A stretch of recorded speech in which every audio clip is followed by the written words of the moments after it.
All right, welcome to another episode of Rob's Got Back Issues. Today I'm going to be talking about a recent local pickup that I was able to get. This was a group of comics. Wasn't able to see exactly everything that was in here. This was about the best shot that I had of what was there, with a bunch of stuff underneath it. But I ended up winning it for about $10 plus some handling fees. So we'll call it $13 total. So flip through these here real quick. A couple of surprises, some stuff that wasn't in the pictures that I really didn't see until I got it out of here, so that was neat. Otherwise, it's mostly dollar issues or ones that are in extremely rough condition. Only a handful of these were in any decent shape. Most of them were pretty well loved, pretty well used. So start with, we got Who's Who from DC. This is the October 87 one, goes through G through L. We've got the Who's Who.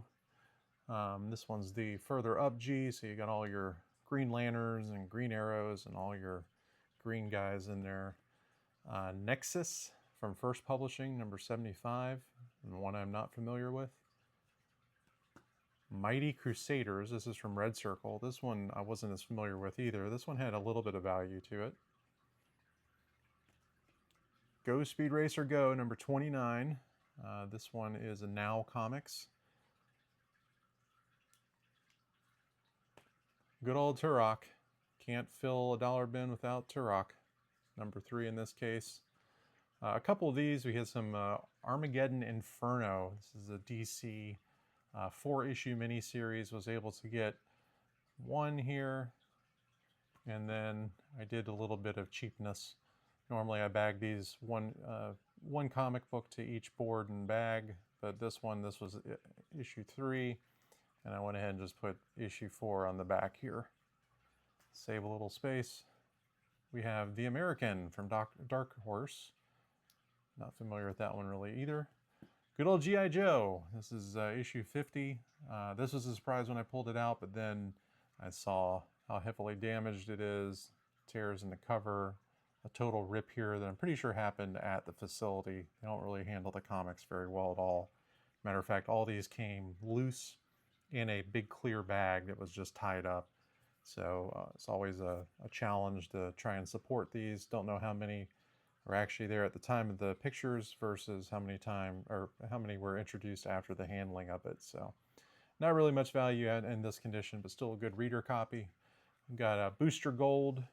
This is issue 4, 75-cent DC there. And Arak, Son of Thunder. This is number 24. Adventures of the Outsiders, one I'm not familiar with here, issue 39. Had a couple of Sonics. Sonics are usually pretty valuable. Unfortunately, in these conditions, they're not much of anything. Some kids have some fun tracing in Sonic the Hedgehog here, and this has all been beat up. It's less than a 1 condition here, although he does have a nice peace sign in there. And then some more cheapness. Again, would have been a good issue if it wasn't all ripped to heck, crinkled up. I could put this in a press and get it smoother, but I don't think it's worth doing that much in this condition, especially with the tear down here that's all the way through the cover. We have Bionicle number 9. This one had some decent value too. These Bionicle books sometimes are just kind of weird as far as value. This is part 6 of 6 of the saga. This one's pretty rough too. It doesn't show as much when it's in the bag, but certainly a lot of spine ticks and some other stuff that pressing or tack iron could definitely help. The Losers special. Losers Die Twice. Sergeant Rock. Some other ones. This is the number 1. Again, not too much here.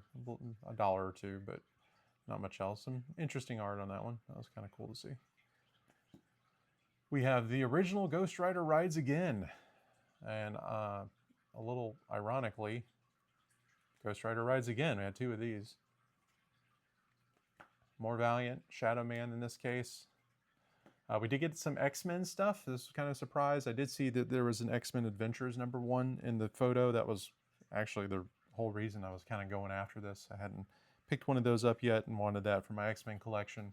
So this one is a surprise. This is the Pizza Hut edition of the Marvel Collector's X-Men. Again, not terribly pricey or anything, but a couple bucks, so it's always good to see that. Good old Most Comic Ever Made. This is a gatefold cover deluxe edition, so pretty rough. It's got a lot of ticks and everything. Not that these are really worth much anyway, but this one can go as a backup copy to the original one I bought back in '91. We got some Mighty Thors, 447 in this case, and same thing here, so 2 of those. Raya and the Future Force, another Valiant, but this is actually one that I pick up whenever I can to fill in my back issues. This is always one of my favorites. So I got another 11. I've had that one. We've got Apple Comics. Everybody's familiar with Apple Comics. The Miracle Squad. This is number 1. Some good old Namor, everyone's favorite Fish-tastic soda Namor, number 28.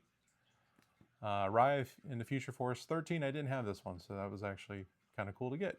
I'll have to pull that one out of the dollar bins in the future. Solar Man of the Atom, number 24. By the way, that's Magnolia covers.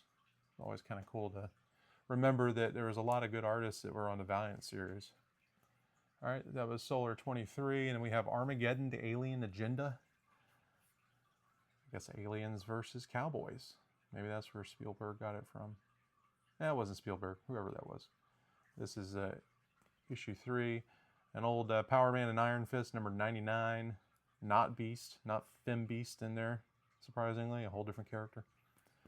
Mark Spector, Moon Knight, number 8. Punisher's in this one, as it promises.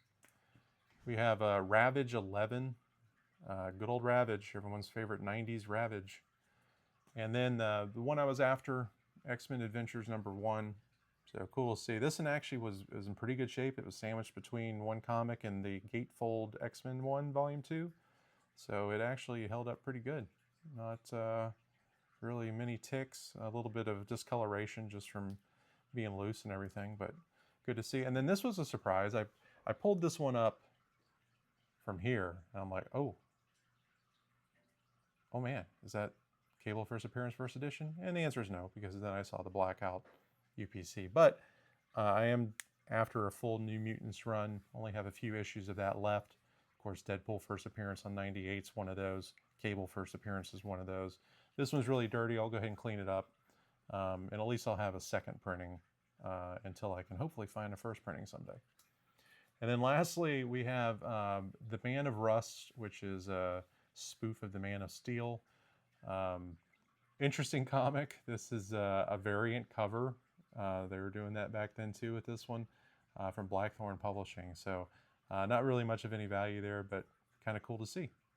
So that was my $10 buy. So I definitely think I got some value back, but it was just always neat to kind of uncover some of those issues, see what they had, and add them to my long boxes. Thanks for viewing.